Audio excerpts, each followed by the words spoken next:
everyone. This is Lisa and welcome to Accounting Wise. Today we are going to tackle the elements of financial reports.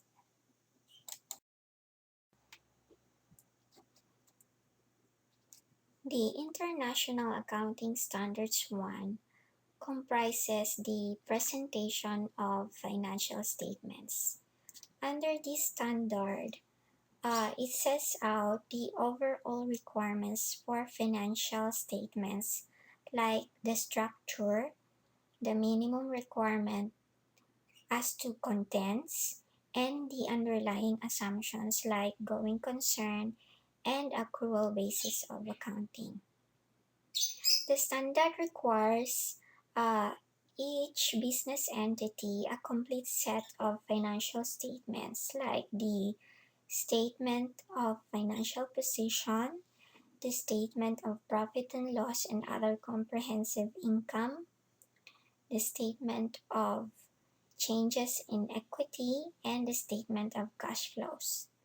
The financial statements shows the results of how management have used and looked after the resources of the business. The statement of and loss or the income statement shows the financial performance of the business, which consists of income and expenses and other gains or losses during the period.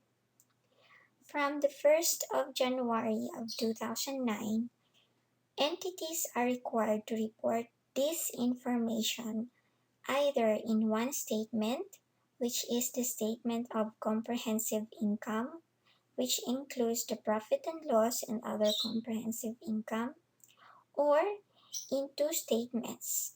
First, the income statement, followed by the statement of comprehensive income. The statement of financial position is also called the balance sheet. It consists of information about the assets, liabilities, and capital or equity. The statement of cash flows includes all cash transactions of the business during the period. The statement of changes in equity are the changes in the financial position during the period. These are information about the entity's transaction with its owners, like new share issues and dividend payments. The standard also requires additional information, especially for large companies, like notes to financial statements, which is a narrative and additional numerical information. Also, the director's report.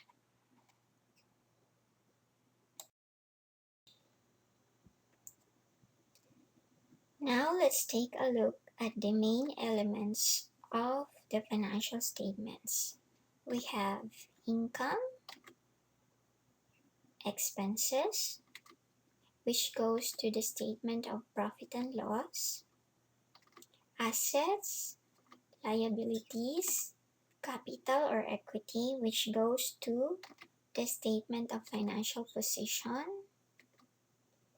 and the information provided by the statement of financial position and the statement of profit and loss are used to prepare the statement of cash flows.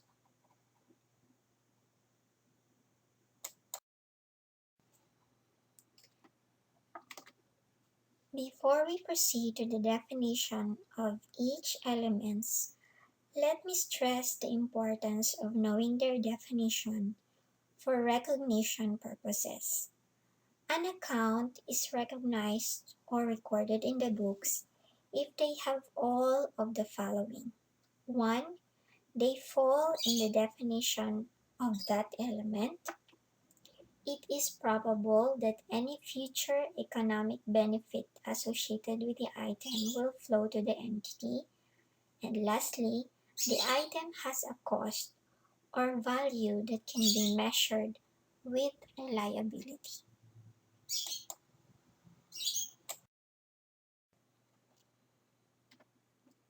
Now let's know more about assets. As we have previously known, assets form part of the statement of financial position. And the definition of assets is it is a resource controlled by the entity as a result of past events from which future economic benefits are expected to flow to the entity. So as you can see, a resource or an asset is a resource controlled. It, it does not exactly say that the asset should be owned by the company. So let's take a look at the categories. We have the current asset, which are assets expected to provide economic benefit in the short term. Short term in accounting terminology is within 1 year. Examples of current assets are cash, receivables, and inventories. Next, we have non-current assets. These are assets that have a long useful life and are expected to provide economic benefits for the entity for several years. Examples are property, plant, and equipment, and land and building.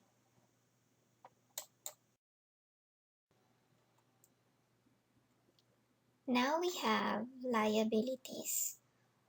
This also goes to the statement of financial position.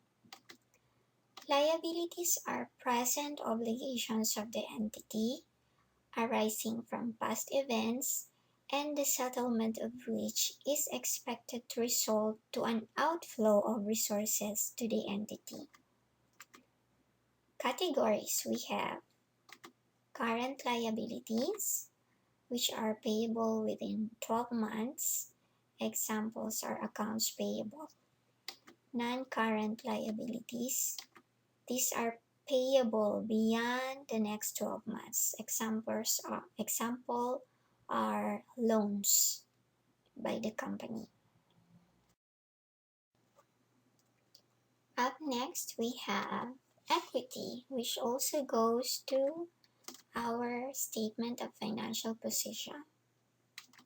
Equity is called residual interest of the owners, also the net assets, or the owner's capital, which means what is left after all the liabilities of the company are settled. So from this definition, we can have the following equation. Equity equals assets minus liabilities. So this equation is derived from the accounting equation, if you remember, which is assets equals liabilities plus capital.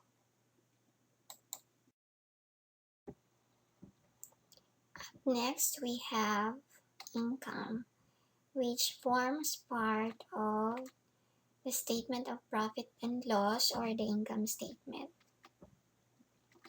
These are revenue from sale of goods or services.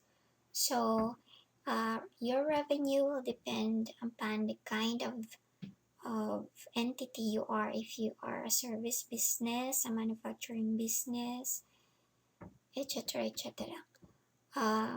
Also part of income are other items of income. Example is the interest income of the company's deposit in the bank. Also form part of income are gains on sale on non-current assets. For example, if you have an old truck which you sold for a profit, this profit forms part of your income.